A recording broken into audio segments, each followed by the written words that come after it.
Right, so a couple of days ago, I made a video where I compiled all of the new helmets for the upcoming F1 season, and I chucked in a nice little tier list. And I thought, well, since that video did pretty well, I'd come back today and do a tier list of all of the new liveries that we have. Now, here are the 5 tiers that we've got. We have 2022, me, would be proud. Now, this refers to the fact that in 2022, I was a pretty decent graphic designer and I was making loads of F1 posters. I'll show some of them on the screen while I'm currently speaking. And then we have the dog's bollocks, censored.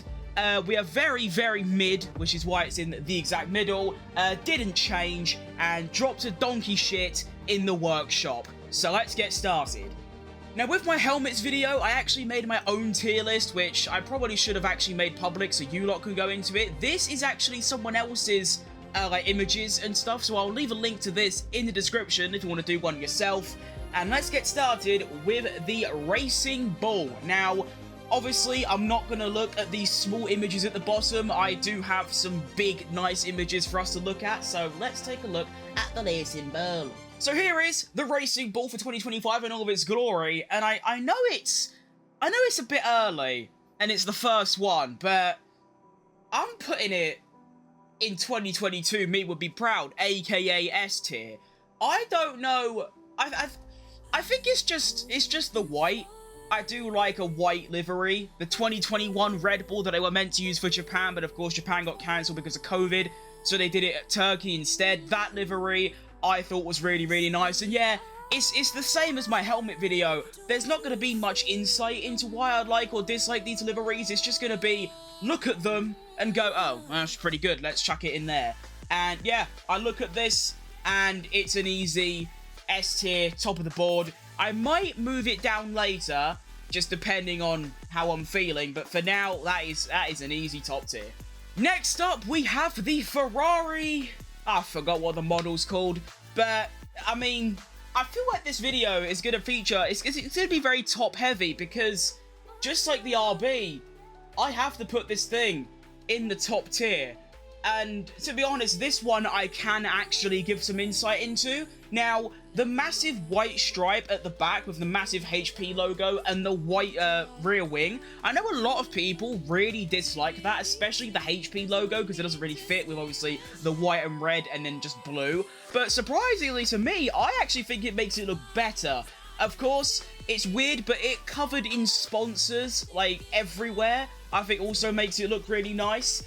And well, I think they've slightly changed the shade of red. It's a bit darker than usual, and that is also massively improved it. And also that front wing, the shade of red, white, and black, that is just, it's just beautiful in every single way. I sort of wish that Codemasters was hurry up and develop F1 25 so I can just drive with this livery, because it's just, wow, perfection. Next up, we have the Haas, and I'm not even sure if this is even the right livery. I'll be honest, going on Google and trying to find decent quality images for this video was a task in itself. It took nearly half an hour to an hour just to get images of the vehicles that don't look like horse poo. I think this is the new one. At least it looks sort of new. And if from the top it looks a bit crap. I really dislike the way it just cuts off from white to black. But from the side, I can actually see this looking really, really nice. But at the actual tier list itself, I'm afraid for Haas, I'm inclined to put it in didn't change, because the definition of didn't change is the fact that it didn't change, and the Haas sort of didn't. But I think I'll give them the benefit of the doubt, and I'll put them up to very, very mid. Next up, we have the Mercedes, and this is nice. I don't think it's quite good enough for the absolute top tiers, but I mean, to be fair, it does fit into the category of didn't change, but I sort of meant for didn't change as just the second to lowest. I didn't really think of it of like, oh, that is exclusively for liveries that didn't change. It's just, I don't know. But this, although it didn't change at all, I still like it. I do like it a lot, actually. I don't think it's good enough for the absolute top tiers, but I'm going to put it in the dog's bollocks because, I don't know, I just look at it and I think it's nice. Now we have the McLaren, and although I was just saying how the Mercedes didn't change, but I still put it high, this McLaren, I feel like it's pretty self-explanatory where this is going. It's going into didn't change because, well, not only did it not change, but I just don't really like it. The one thing that I've noticed about these liveries that I really dislike is the way it cuts off between colours, and in a bad way as well. I mean, the Ferrari, they do it well because it's just a stripe and on the rear wing, whereas with this, it's got, you know, a black front wing, then it cuts to orange, cuts to black, then there's little spouts of orange on the side pods, and then it goes back to black, then orange, and it just doesn't work. If they done a little bit of a fade, like going from like a transition from orange to black between all of them increments, I think that would look so much better. But yeah, it's literally the exact same livery from last season, therefore it goes into didn't change. Next up, we have the Aston Martin. Now, I do apologise for the shocking quality of this image. Like I said, it's very difficult to find images that are actually, like, you know, viewable with your eyes. It's because most images obviously come integrated with websites, and websites don't want you taking their images, so when you try and download them, or open them in a new tab, or copy them, it decreases the quality. Just how it is. This livery, though, just like the McLaren, I think fits perfectly into the didn't change category. I mean, there's not really much to explain. It's the same.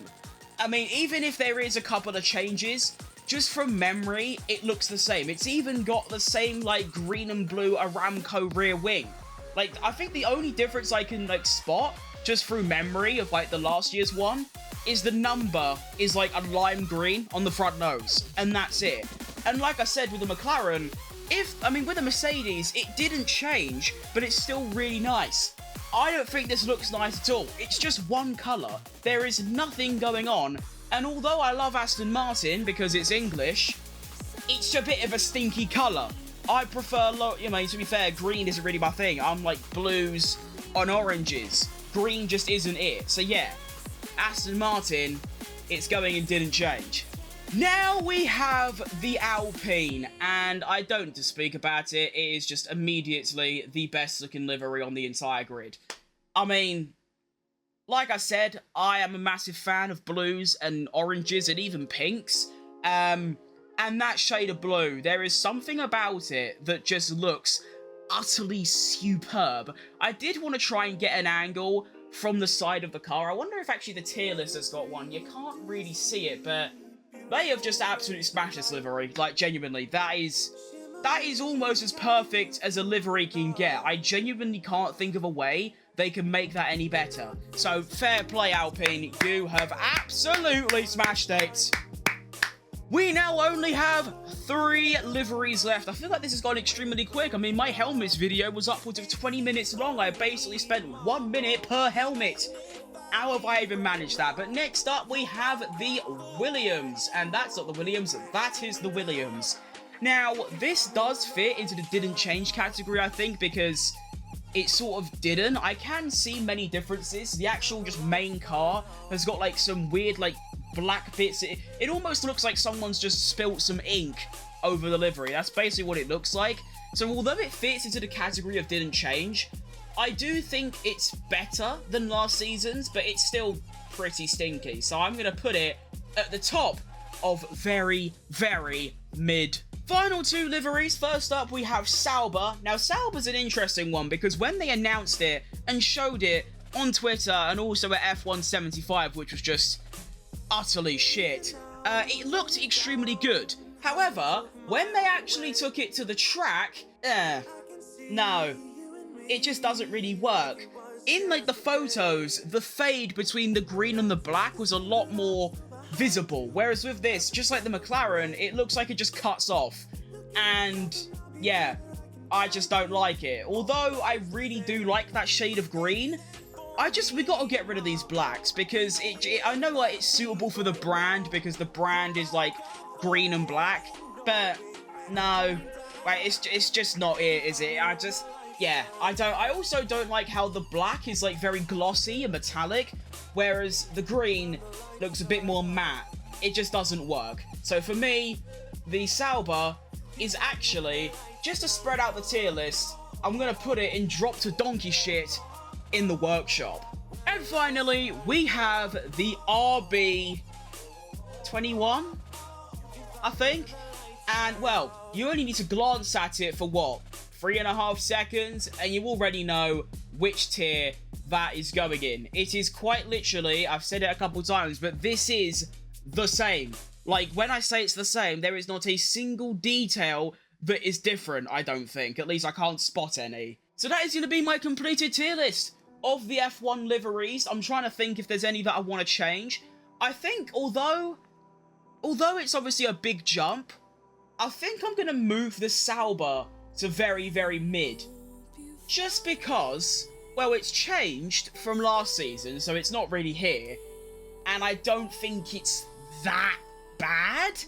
But, yeah, overall, I'm happy with that. I think one more change that I'm going to do, just to make the tier list a lot more even looking, is I'm going to move the RB, or the Racing Ball, down to the Dog's Bollocks. So now it's just a lot more evenly spread. Plus, although I love the Racing Ball's livery, I don't think, I mean, it's definitely at the top of Racing Ball. It's definitely the top of Dog's Bollocks, but I think it's just missing a couple little extra details for it to get into this top two. But these top two are, I mean, it's like the Premier League. These top two are Liverpool, and everything here and below is like, just, you know, considerably below. You know, like, the gap between second tier and the top tier is ginormous. These two are so clear. So that is a completed tier list. Let me know what you would change in the comments, or just make one yourself and just send it to me on Twitter, maybe, if you can be bothered. That would be at F1Crim. And, yeah, that's all from me. I'll be doing some more real-life F1 related videos soon, including my predictions for not only the real-life F1 season. Why do I say real life? I mean, I'm not going to do a prediction for an F1 24 season. There. My predictions, basically, for the F1 season and the Australian Grand Prix, utilising different methods to make it a bit more fun, rather than me just going, I think Norris will finish first, I think Hamilton will finish second, and just so on. So yeah, like and subscribe, all the good stuff, and I'll see you lot later. Peace!